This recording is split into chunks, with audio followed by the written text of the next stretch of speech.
Welcome to Native America Calling. I'm Sean Spruce. Panel discussions, reenactments, and sacred ceremonies are among events planned for the upcoming anniversary of the Battle of Greasy Grass, also called the Battle of Little Bighorn and Custer's Last Stand. The decisive victory by a coalition of Northern Plains tribes against the 7th Cavalry happened on June 25, 1876.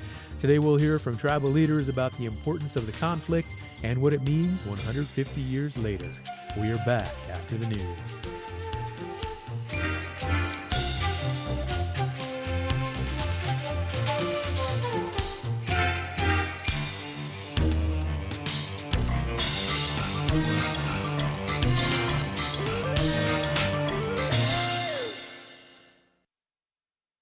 This is National Native News. I'm Jill Freitas. Despite the Navajo Nation DOJ advising government staff not to testify about a failed multi-million-dollar housing project, one employee broke ranks.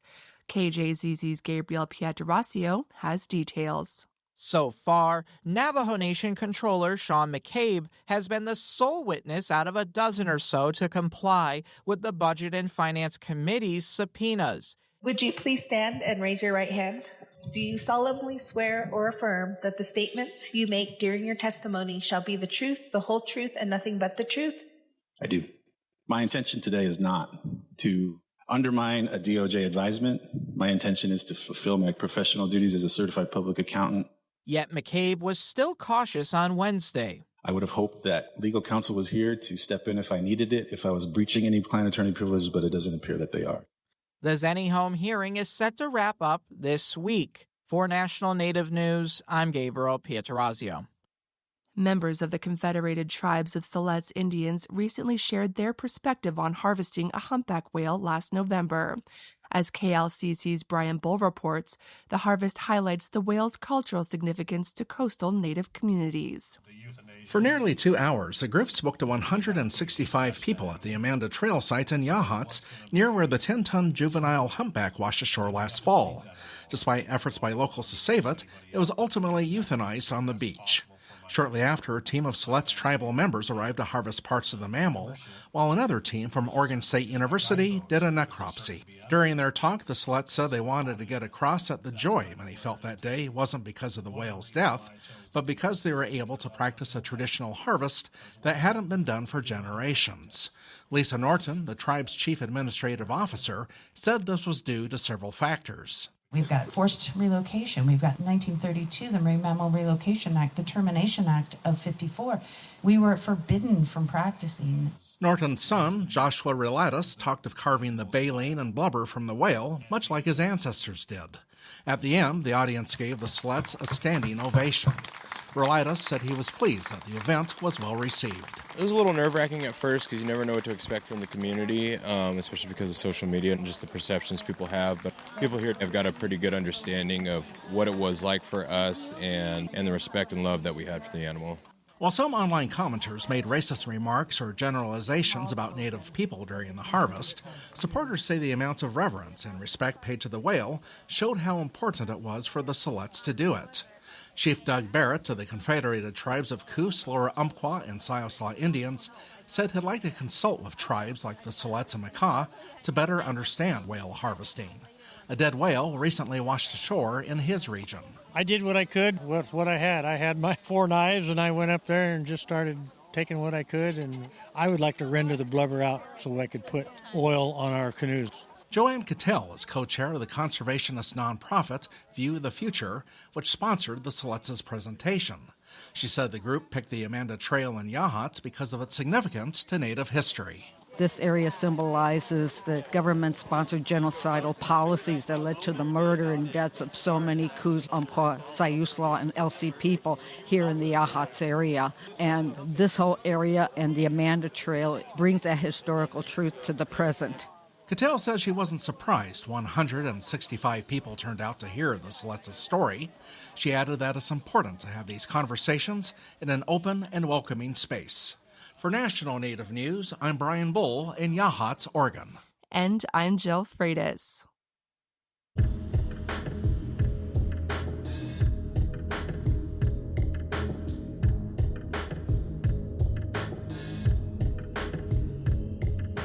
National Native News is produced by Kawanak Broadcast Corporation with funding by the Corporation for Public Broadcasting.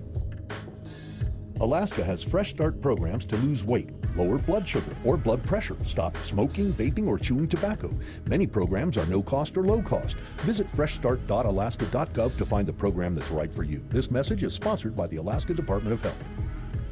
Support by Sonosky Chambers Law, championing tribal sovereignty and Native American rights since 1976. From opioids litigation to treaty rights to tribal self-governance. With offices in Washington, D.C., New Mexico, California, and Alaska. Sonosky Chambers Law.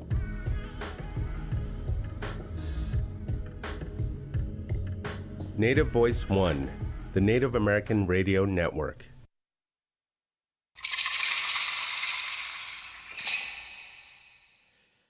This is Native America Calling. I'm Sean Spruce. Tribal officials, historians, and elected leaders are preparing for a major commemoration of a highly significant historical battle. Coming up next week is the 150th anniversary of the Battle of Greasy Grass. The site is a national monument and a place of reverence and reflection for the descendants of the Northern Plains tribes that united in 1876 to defeat George Armstrong Custer's 7th Cavalry. For much of history since then, the historical account was given through the eyes of Custer and colonial interests. But Native historians have managed to reclaim the narrative for a more accurate and comprehensive perspective. The outcome of the conflict in Montana did not end on the battlefield that day.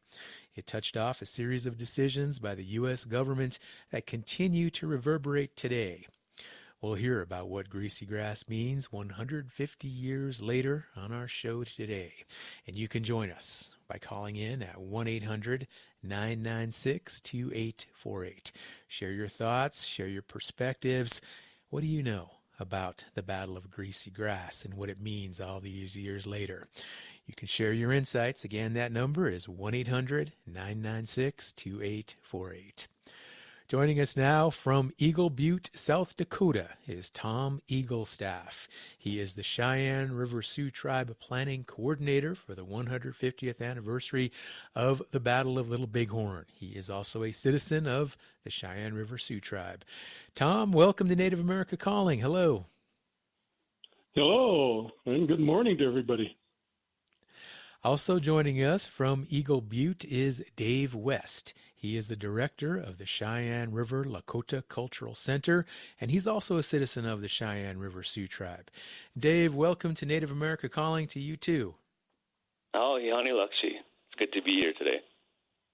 And joining us from the Wind River Reservation in Wyoming, where he is working, is Dion Kilsback. He is the Northern Cheyenne Tribe's camp coordinator for the 150th anniversary of Little Bighorn, and he's also an attorney, and he is a citizen of the Northern Cheyenne Tribe. Dion, good morning. Welcome to the show to you too.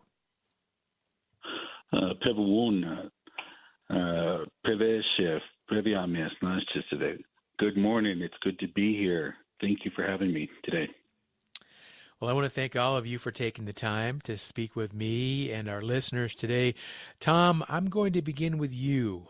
Roughly 19 tribes are involved in festivities and remembrances for the 150th anniversary. For listeners who might not be familiar, though, what was the Cheyenne River Sioux Tribe's role in the original battle? Cheyenne River Sioux Tribe actually had 4 bands of the Lakota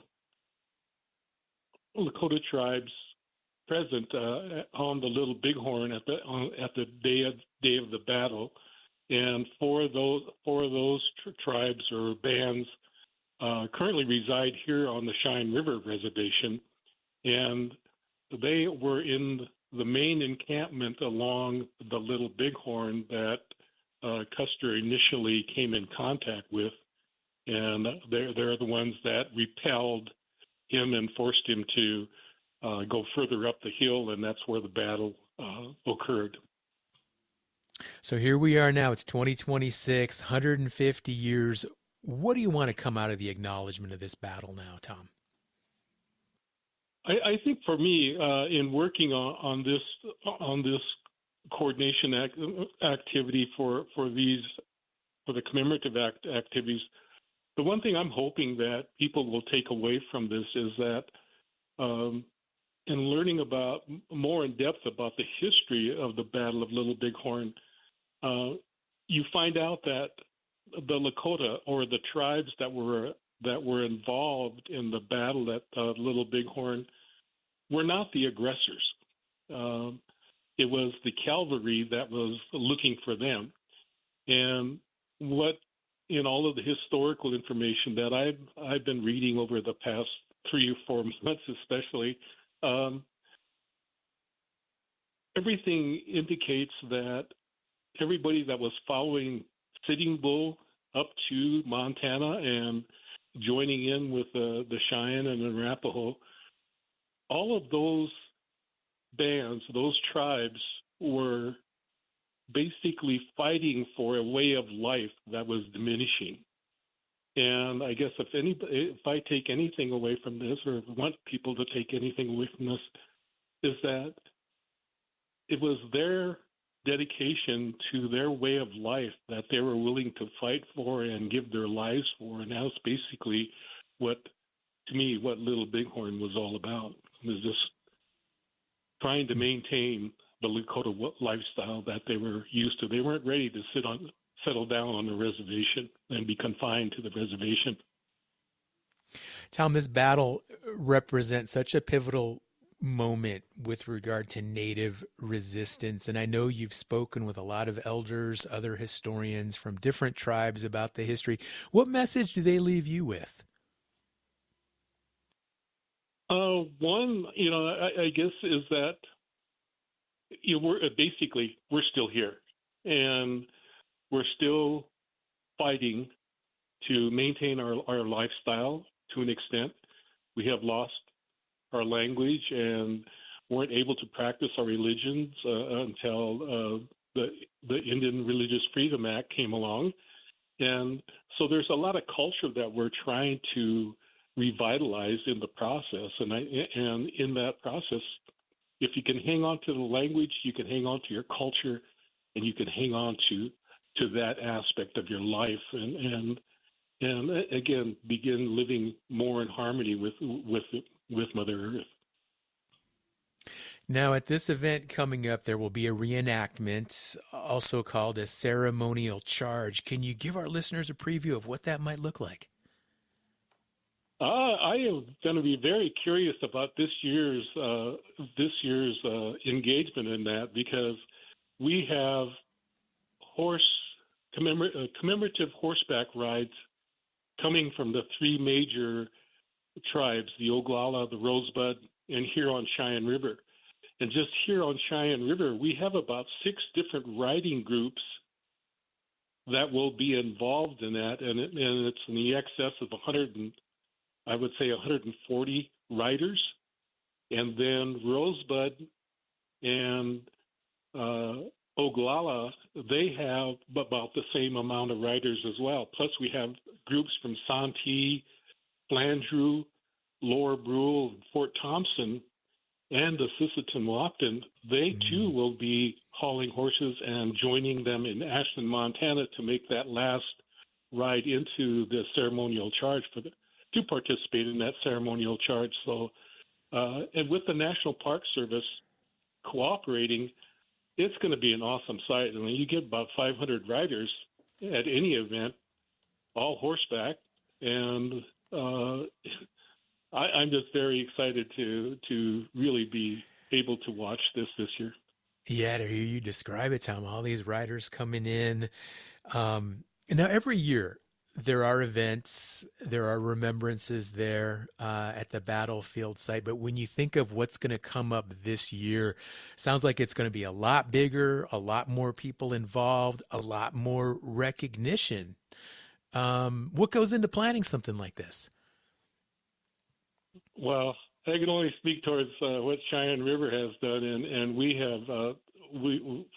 I was brought on to help coordinate the activities at 2 sites. The Cheyenne River Sioux Tribe purchased 200 acres, approximately 9 miles south of the battlegrounds, and so we were planning on staging activities there at the ranch which will conclude with a Watagali ceremony, or victory ceremony, on the 26th. And then we were also planning for activities here on the Cheyenne River here in Eagle Butte for those individuals that would not be able to make that trip. And I will allow Dave to expound on that a little bit more, but we have been working on those two sites as far as making something available for all of the individuals that camp in Montana and all the individuals that will come into Eagle Butte on the 25th.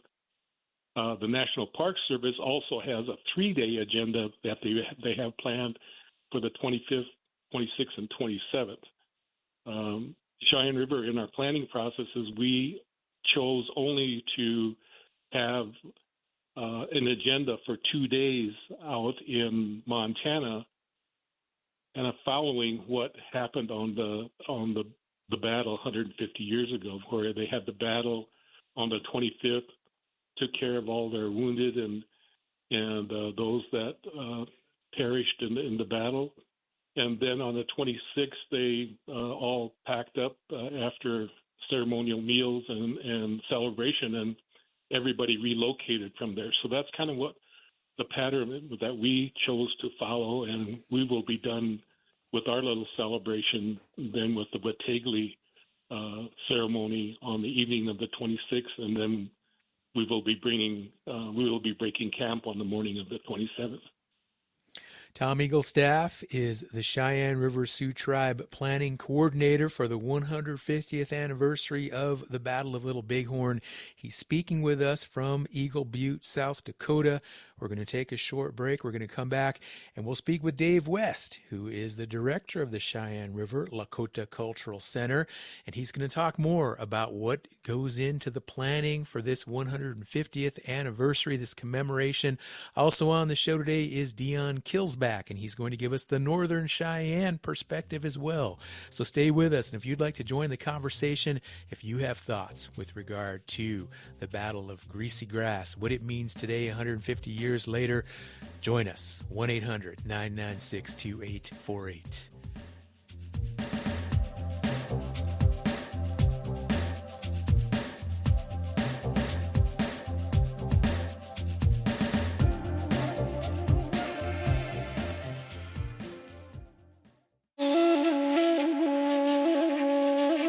A work by a native artist from Oregon is that state's only contribution to an official time capsule organized for the 250th anniversary of the Declaration of Independence signing.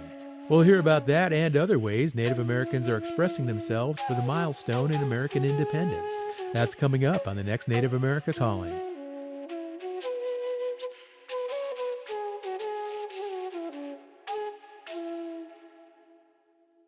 Grand Canyon Conservancy fosters visitor engagement with the landscape through learning, discovery, and stewardship. The Grand Canyon Conservancy Field Institute provides immersive and educational adventures designed in partnership with Grand Canyon National Park, including day hikes for the family, once-in-a-lifetime backpacking trips, and art classes with expert instructors.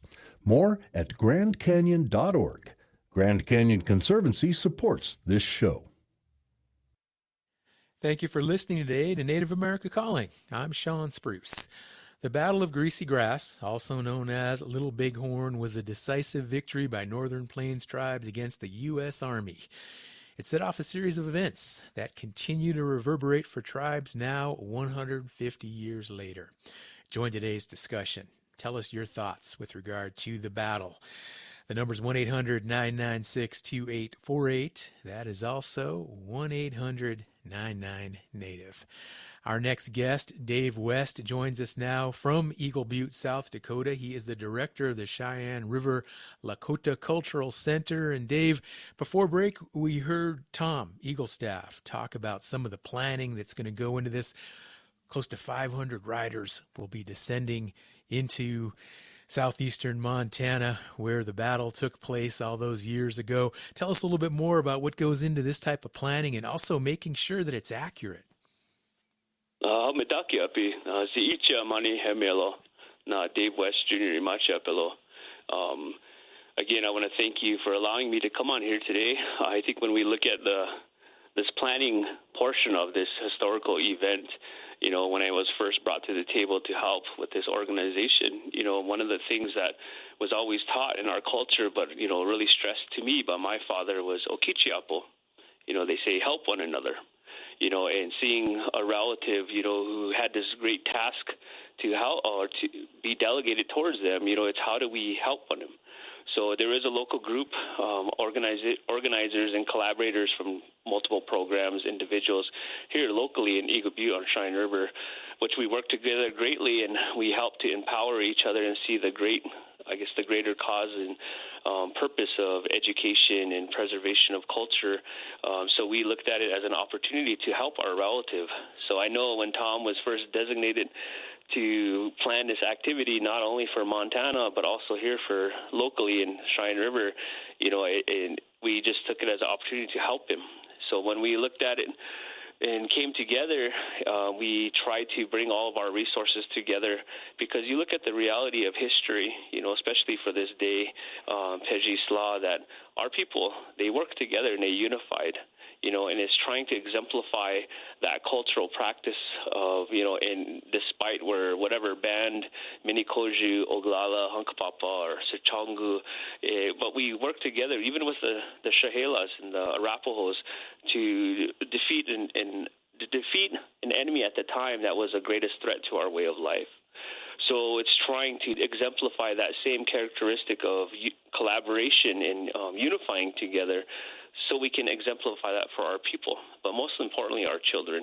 And again, Tom has done great things for this planning, and I know it was a lot of work, but, that's all we are here to do is help one another. And I guess for the Cultural Center and the other multiple programs that we work together here in Eagle Butte on Cheyenne River, our main goal is to provide that educational opportunity. I'm really glad how you explained it as the Battle of Greasy Grass. We look in history, through and how it might be identified. They say the Battle of Little Bighorn, but as Lakota people, we understand it as Pejis Law, the Battle of Greasy Grass. So it's trying to use this as an opportunity to change some of the narratives that were brought upon us, especially in my age, of growing up in a school system. They say Sitting Bull and Crazy Horse were enemies. They were the bad guys, but as Lakota people, we understood those were our Batmans and Supermans at the time, but how do we balance that in today's world? So as professionals, we can demonstrate unification and collaboration, but most importantly, as relatives, to provide an opportunity to educate our people of understanding why does the tribe not work on Victory Day? Why is that important for us as Lakota people here on Cheyenne River, but also the teachings that come behind it? And I think that's one of the most important parts, is that Ichichupi, that sacrifice that our ancestors and relatives had committed for us to continue to still be here, to retain our language, to retain our culture, our teachings, but also to revitalize it for our younger generation. Anything that we do in this world, and with our activities, we try to empower our children. So we have the younger relatives who would, Azealia, go around and smudge everybody. They're the ones who would be the ones to pass out the wasna. Because if we can provide that opportunity for them to practice their culture, but to be empowered by it, I think that's ultimately what we're here for, is because the truth of it is there will be a day when all of us adults and elders are no longer here. But what type of stage, what type of platform did we build for our takojas, our grandchildren, and our children, so they'll be that much more better than us? You look at that mindset of our ancestors at that time, they went to fight this battle, to fight this enemy, because they cared for the future generations who are us at this moment. So how can we get that thought process back? How can we work together to preserve this for our future 7 generations down the road to be that much more ahead, or that much more empowered through culture, language, but also mostly importantly history as well? Dave, as you and Tom have pointed out, for many years, the battle was framed as Custer's last stand, and there's been a sense of grief for the loss of who was considered by many an American hero. But what is it taking now to reclaim this history and make sure that the Native perspective is forefront? I think this using, there's a lot of educated Native Americans in all the different Native American communities throughout Turtle Island here. It's utilizing this as an opportunity to change these labels or these narratives that we see in the history books. As an example, in the history books, they call it the Little Bighorn Massacre. And another important historical event that for us as Lakota people is the Wounded Knee Massacre. But if you look at the history books, they call it the Battle of Wounded Knee.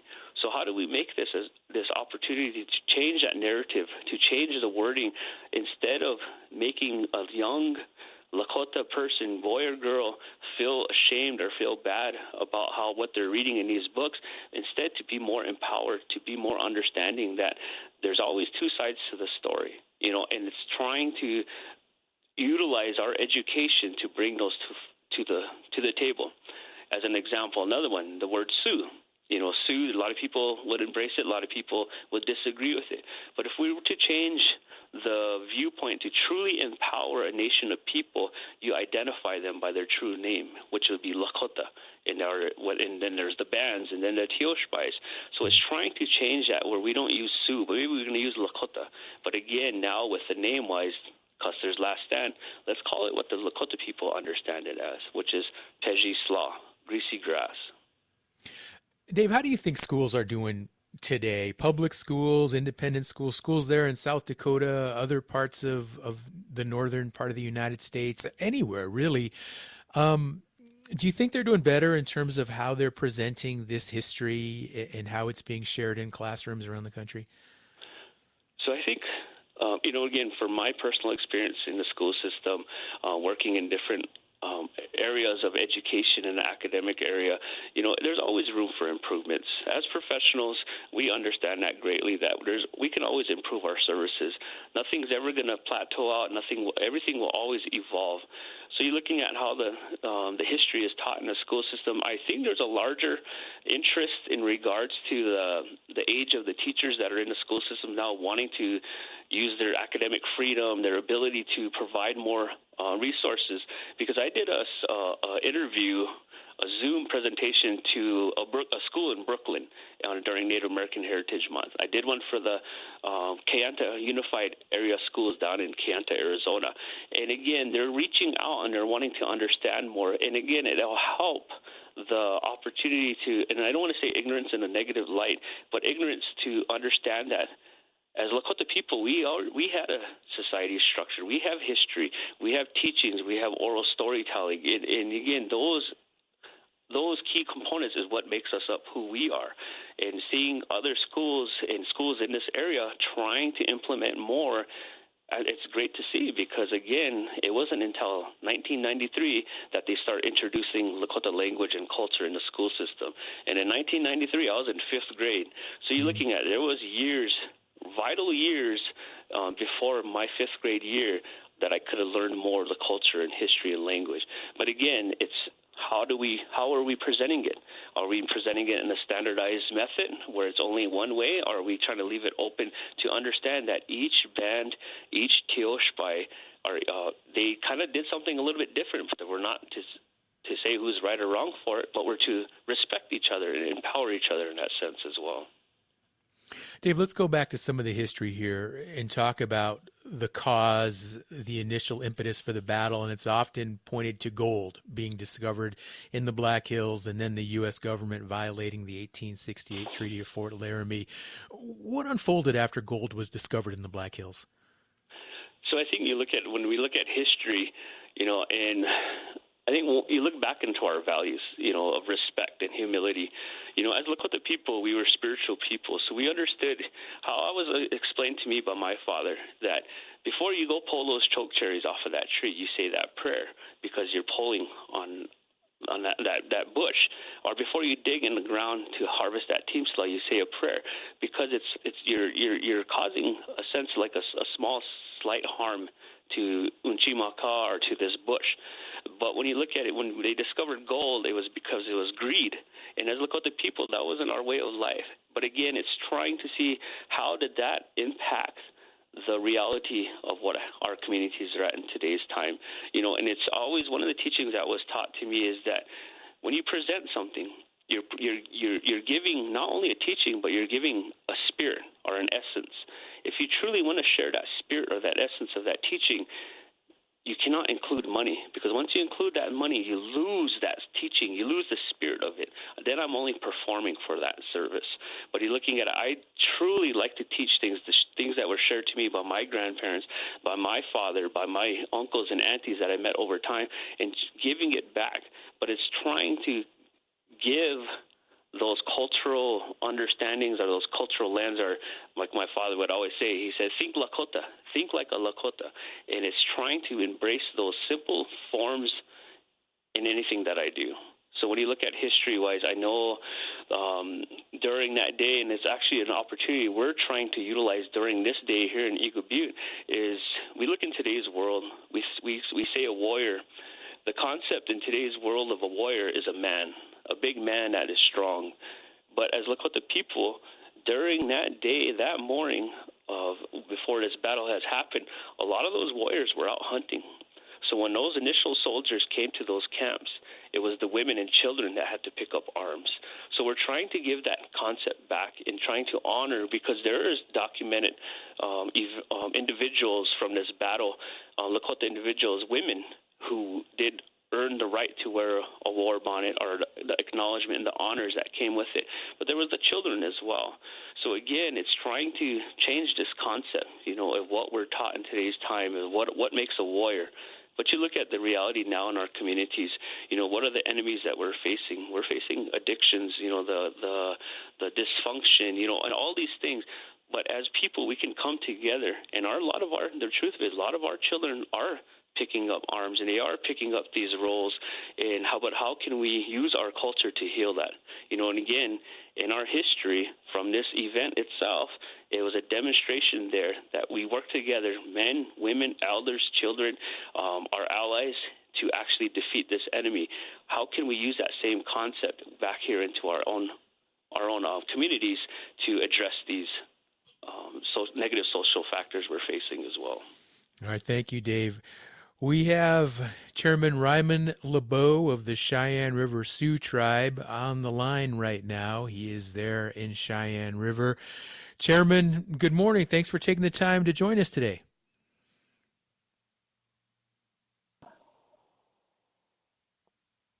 Hello, Chairman. Can you hear me okay?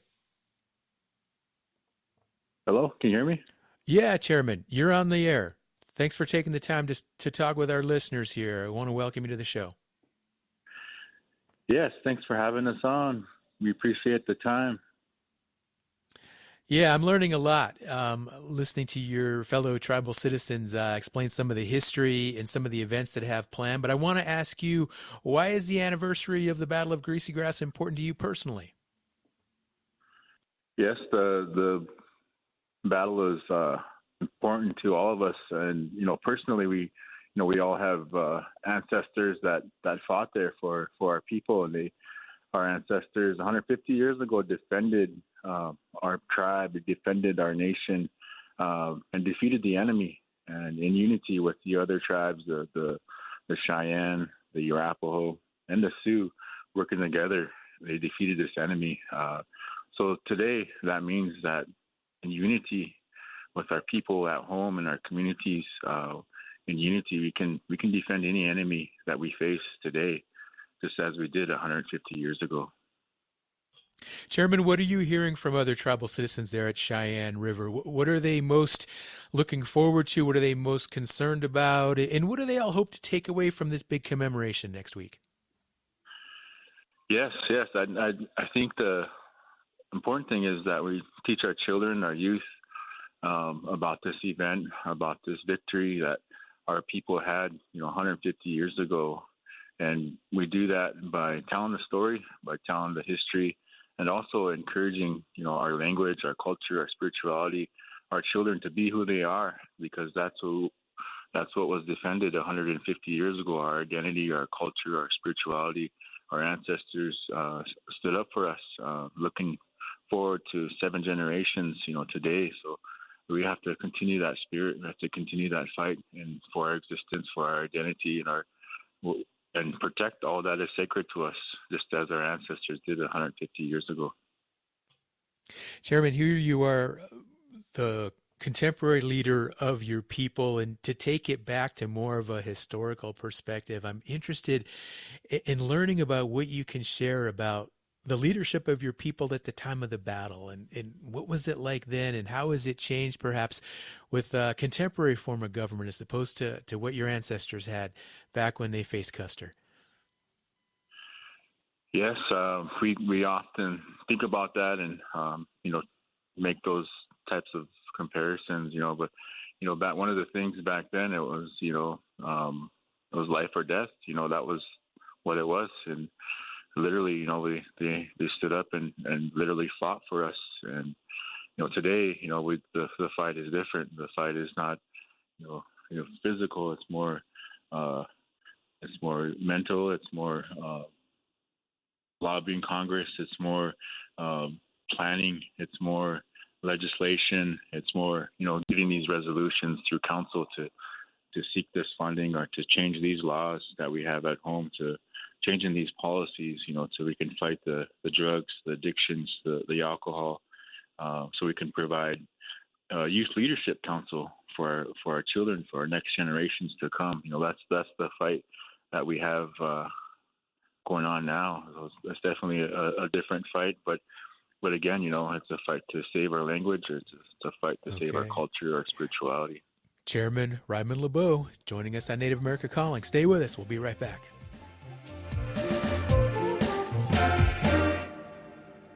Tribal Development Partners, helping tribes build toward their goals through 105L leasing and essential facility development, empowering sovereignty, strengthening community. More at tribaldevpartners.com, proud supporters of this show. Kaufman & Associates is a Native-owned and led consulting firm, supporting Native communities with culturally grounded solutions to shape Indigenous futures. More at kaufmaninc.com, KAUFFMANINC.com. We're glad you're with us today on Native America Calling. I'm your host, Sean Spruce.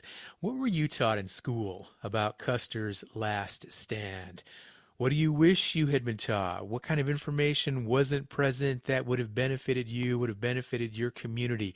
Let us know. Today we are reflecting on 150 years since the Battle of Greasy Grass, and you can join this discussion. Just pick up your phone and call 1-800-996-2848. That number is also 1-800-99-NATIVE.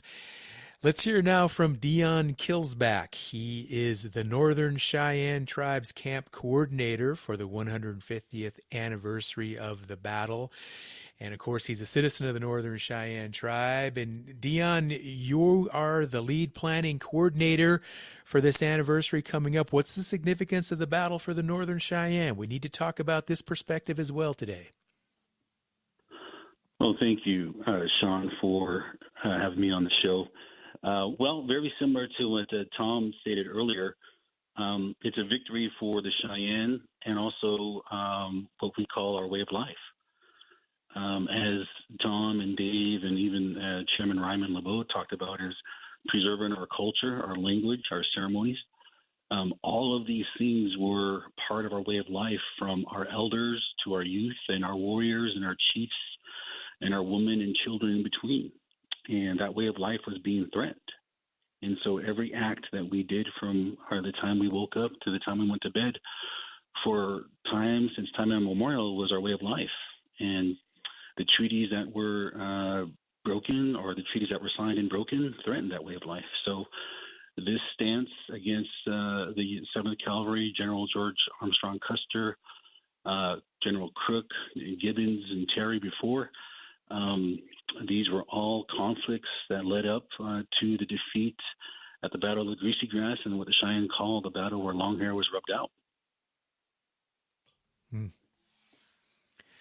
Dion, the U.S. government had ordered all non-treaty Cheyenne and Lakota bands to move to reservations. How did the Northern Cheyenne and other tribes form an allied camp leading up to the Battle of Greasy Grass?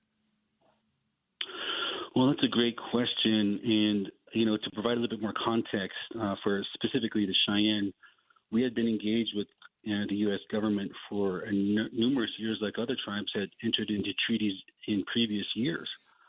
And particularly the Cheyenne were not actually signatories to the Treaty of 1868. And for reasons that the Cheyenne had stated that we'd already signed a treaty. We already promised peace, and we already conceded and gave up land. And for the government to come back and ask for another treaty to change the terms to ask for more land, the Cheyenne refused. So the conflicts, like discussed earlier with Wounded Knee, the Cheyenne had a very specific history that's unique in dealing with General George Armstrong Custer.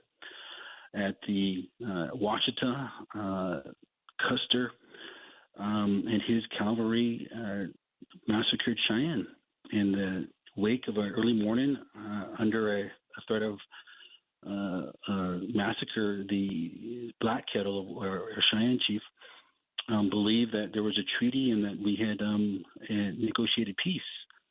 But this is before a Geneva Convention, which provided what Geneva Convention provides is rules of engagement. But that type of convention was not part of the rules. So, you could play dirty, essentially. And that's what the U.S. government and cavalry did, because they were unable to defeat Indian tribes and engage in a hand-to-hand combat. So the Washita, the Sand Creek Massacre, again, Colonel Sherrington massacring elders and women and children while warriors are out hunting. These were massacres that took place amongst the Cheyenne that led to the Little Bighorn battle. And the Cheyenne actually had negotiated with Custer so that Custer wouldn't engage or fight with the Cheyenne again. And in our way of life, when you smoke our pipe with the Cheyenne, that's a covenant. And Custer made that covenant, and unfortunately, he broke that covenant when he decided to engage with the Cheyenne again on June 25th, 1876, and met his defeat. And remember, there were no survivors at the Battle of Little Bighorn from the U.S. cavalry. And all the survivors were Lakota, Cheyenne, and Arapaho. And so the Cheyenne stories and the Lakota stories and Arapaho stories are what we have, and we're able to tell that. And that's the significance of this event, is that 150 years ago, we were able to fight for our way of life and actually hold the U.S. government accountable for their breach. The U.S. government had a responsibility to uphold a treaty obligation, which was to really respect the land and those obligations. But the U.S. government decided to go back on that and declare the Cheyenne, Lakota hostiles, because we would not go back to the reservation that they had renegotiated or forced upon us. And remember, the U.S. government had also engaged with what many Cheyenne and Lakota consider two-faced or fork-tongued language. As they were negotiating treaties with Indian tribes in the 1860s, they also passed, Congress actually passed the Homestead Act. So at the same time they were negotiating treaties and conceding land and promising peace, they were encouraging immigrants from Europe to go and settle the West. So that fork-tongued and two-faced approach by the U.S. government is documented. These are facts. And so that's what the Cheyenne and Lakota and Arapaho were doing. We were fighting for a way of life. So this is very significant because this day we remember that. And as Tom and David and Chairman LeBeau stated, we were enemies back then. And today we're neighbors and we're friends. So this is significant because we can come together and celebrate and remember and still be respectful for those fallen warriors, both on the U.S. cavalry side and also for the Oglala, Chikanju, Santee, Lebrule, and the Tsitsistas and Arapahos. Dion, we've mentioned earlier that the battle set off this series of events and it continues to reverberate for tribes here 150 years later. Can you talk? We have a caller on the line, but before we go to the caller, I want to just get a little bit of perspective in terms of what we have today among the tribes that were represented there at the battle, and other parts of Indian country as well. What can we look at and think, you know what, if it hadn't been for that battle, this wouldn't have occurred, or we wouldn't be in this situation now had it not been for that battle, or this policy, or this event? We can trace directly back to that battle and those implications all those years ago.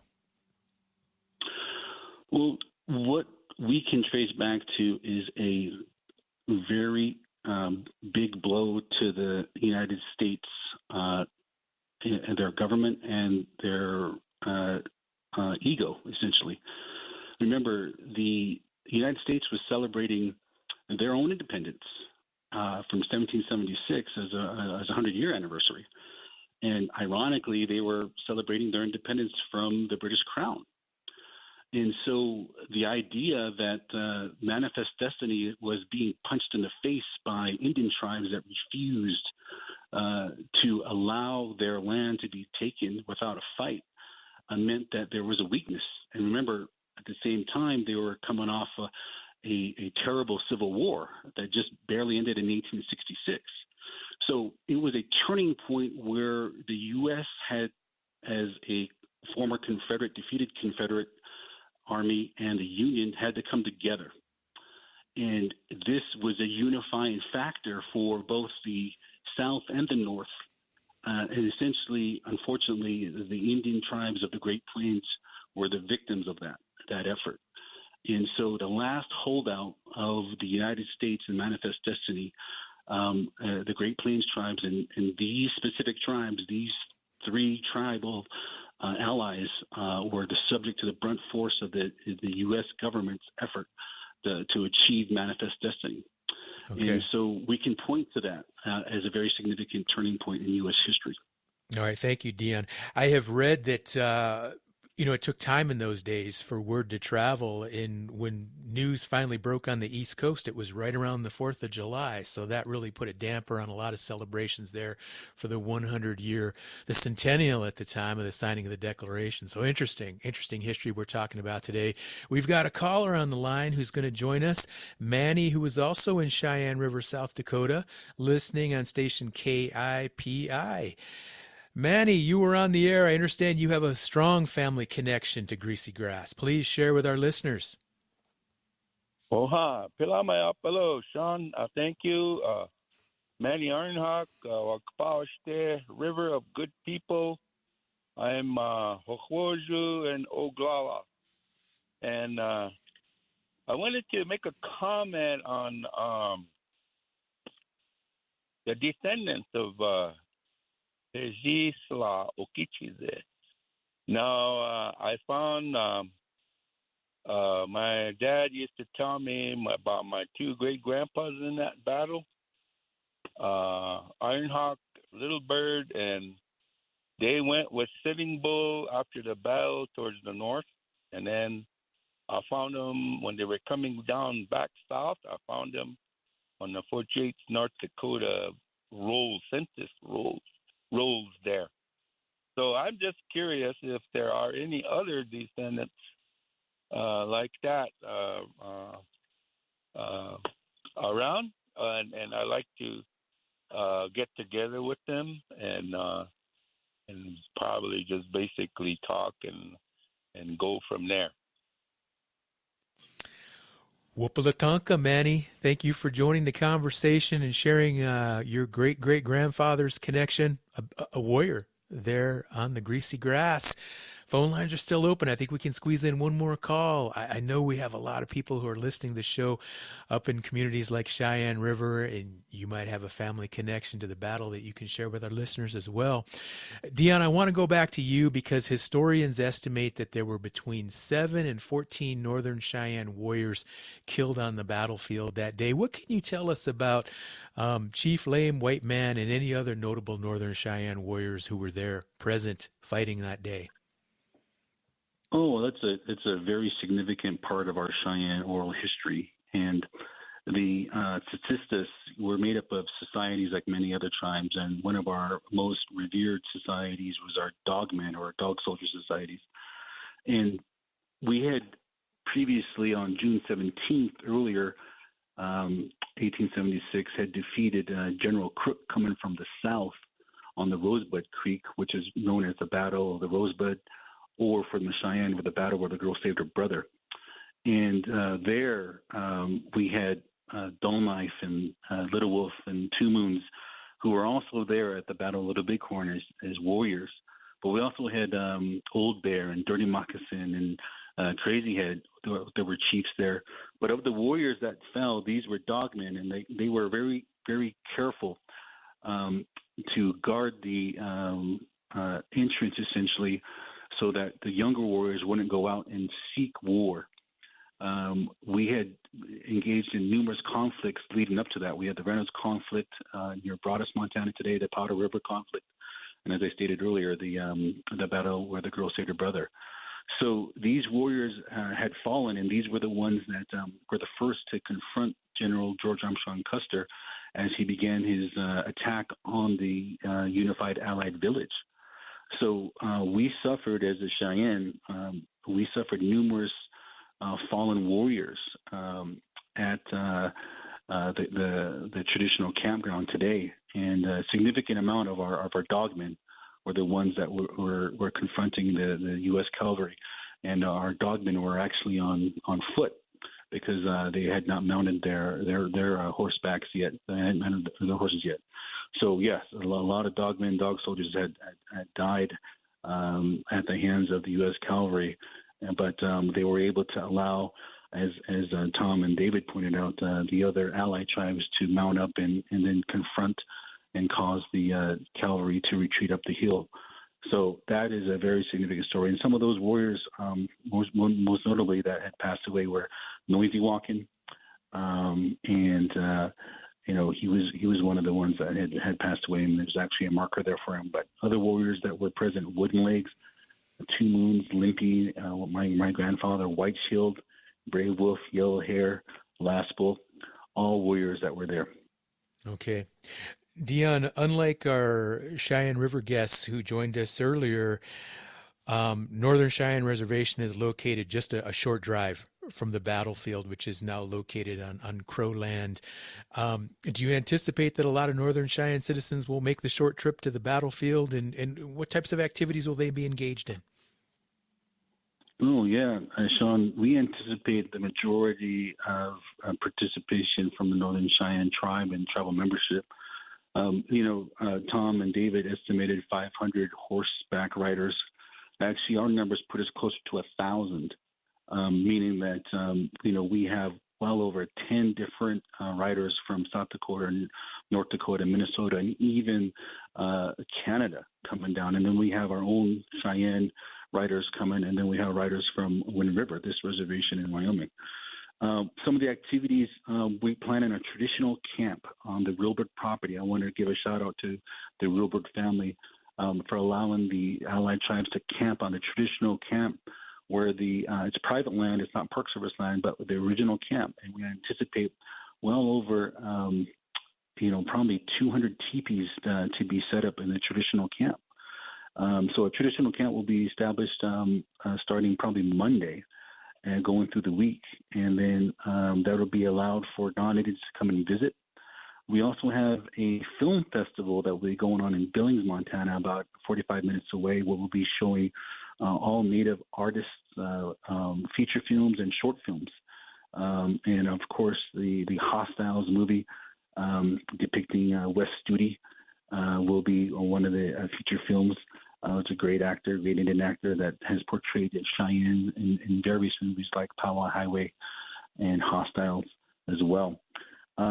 We also will be having, as Tom and David pointed out, a commemorative charge that will take place on June 25th. Okay. And like I said, we're expecting close to 1,000 horseback riders, and then a victory dancing feed that evening, the 25th. We're holding that at the Crow Fairgrounds. The Crow Tribe chairman has been very helpful and supportive of combining the traditional feed and victory dance. Okay. We're going to have to wrap up, but big festivities planned up in Montana for this commemoration coming up. Thank you to all of our guests who joined us: Dion Kilsback, Tom Eaglestaff, Dave West Jr., and Chairman Ryman LeBeau. I'm Sean Spruce. Don't forget to tune in again tomorrow. Enjoy the rest of your day until then.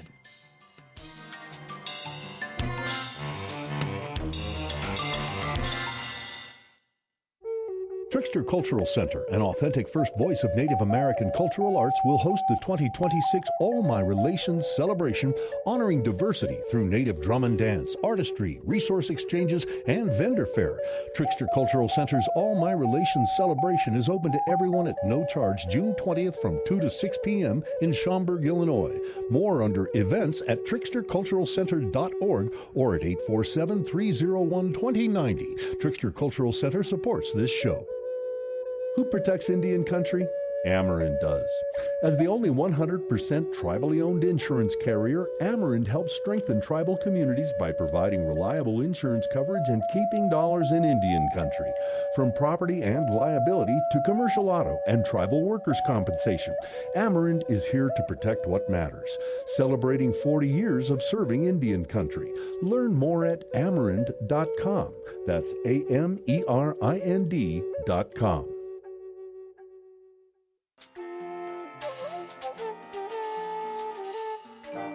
Native America Calling is produced in the Annenberg National Native Voice Studios in Albuquerque, New Mexico by Koahnic Broadcast Corporation, a Native nonprofit media organization. Funding is provided by the Corporation for Public Broadcasting with support from the Public Radio Satellite Service. Music is by Brent Michael Davids. Native Voice One, the Native American Radio Network.